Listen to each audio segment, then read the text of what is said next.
आओ पढ़िए 6वीं क्लास का चैप्टर 5 प्यारे। बच्चों इस लैसन दे विच विसाखी दे दिन दी ओह घटना है जिस दिन गुरु गोबिंद सिंह जी ने 5 प्यारिਆਂ ਦੀ स्थापना की सी 1699 दे विच। सन 1699 वर्ष था। वैसाखी के दिन भारी संख्या में बच्चे, बूढ़े तथा जवान अनंतपुर साहिब में एकत्र हुए। बहुत बड़ा एक शमियाना लगाया गया था। उस पंडाल में सहस्त्रों लोग उपस्थित थे। भगवान का कीर्तन हो रहा था। गुरु गोविंद सिंह जी पंडाल में सुशोभित थे और बड़े ध्यान पूर्वक कीर्तन सुन रहे थे। कुछ समय के पश्चात वह लोगों के सामने खड़े हो गए। उनके नेत्र लाल और सूर्य की किरणों की तरह चमक रहे थे। उनका चेहरा तमतमा रहा था। उन्होंने अपनी म्यान से तलवार निकाली और सिंह की तरह गर्जना करते हुए बोले, आज शक्ति की देवी एक वीर के शीश की मांग कर रही है। क्या यहाँ पर कोई ऐसा वीर है जो अपने जीवन का बलिदान कर सकता हो?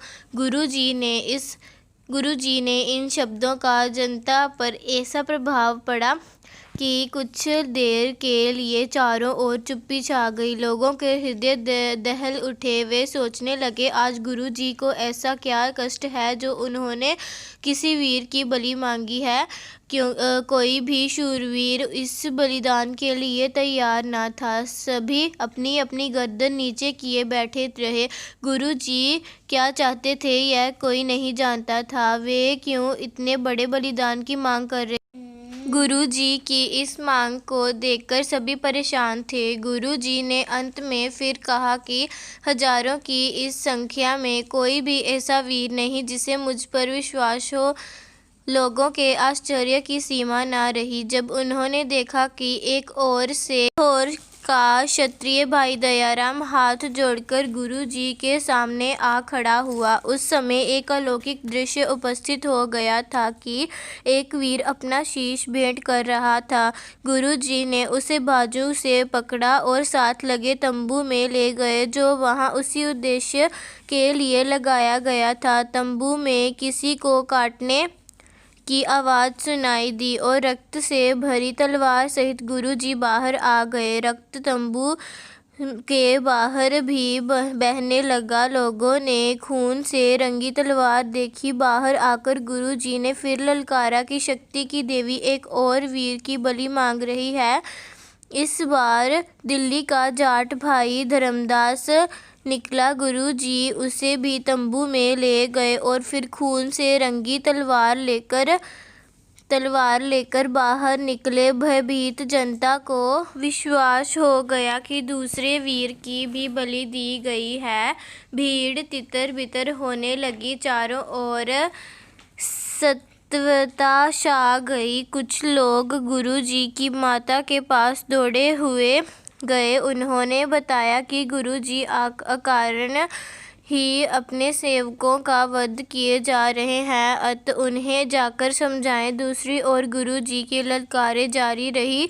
लोग गर्दन नीचे किए बैठे रहे। तीसरी बार द्वारिका का मोहकम चंद सामने आया। उसे भी गुरु जी तंबू में ले गए। इस पर भी लोग सोचने लगे कि वह भी बेचारा मारा गया है। भय तथा निराशा बढ़ती चली गई और लोगों ने वहां से खिसकना शुरू कर दिया।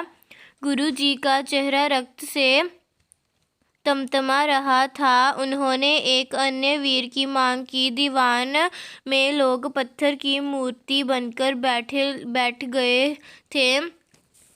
इसी बीच एक अन्य श्रद्धालु साहब चंद भीड़ में से उठा और गुरु जी के चरणों को अपने हाथों से छुआ और देर से उठने की क्षमा मांगी। गुरु जी उसे भी तंबू में ले गए और थोड़ी देर पश्चात खून से रंगी तलवार लेकर बाहर निकले। दीवान में बैठे लोगों ने अकाल पुरुष से प्रार्थना की कि वह गुरु जी को सुबुद्धि प्रदान करे। जो कुछ भी हो चुका था प्राप्त था। 4 वीर बलि चढ़ाए जा चुके थे। दूसरी ओर गुरु जी 5वें वीर की मांग कर रहे थे। इस बार जगन्नाथ का भाई हिम्मत राय राय जो जाति का मेहरा था गुरु जी के समक्ष उपस्थित हुआ। उसे भी गुरु जी तंबू में ले गए। इस बार गुरु जी तंबू में से शीघ्र नहीं लौटे। जनता असमंजस में पड़ी थी। उनकी समझ में कुछ नहीं आ रहा था। लोगों की परेशानी की सीमा ना रही जब उन्होंने देखा कि गुरु जी उन 5 वीरों को साथ लेकर तंबू से बाहर आ रहे हैं। उन 5 के नए वस्त्र धारण कर रखे थे। उनके हाथों में तलवार चमक रही थी और वे बड़े शूरवीर सिपाही वेश में थे। लोग उन्हें देखकर आश्चर्यचकित रह गए। गुरु जी ने उन्हें 5 प्यारों की संज्ञा देकर घोषणा की कि ये 5 प्यारे अपने प्राणों की आहुति देकर भी अपने धर्म की रक्षा करेंगे। यह सुनकर सारे वातावरण से सत श्री अकाल का जय घोष होने लगा।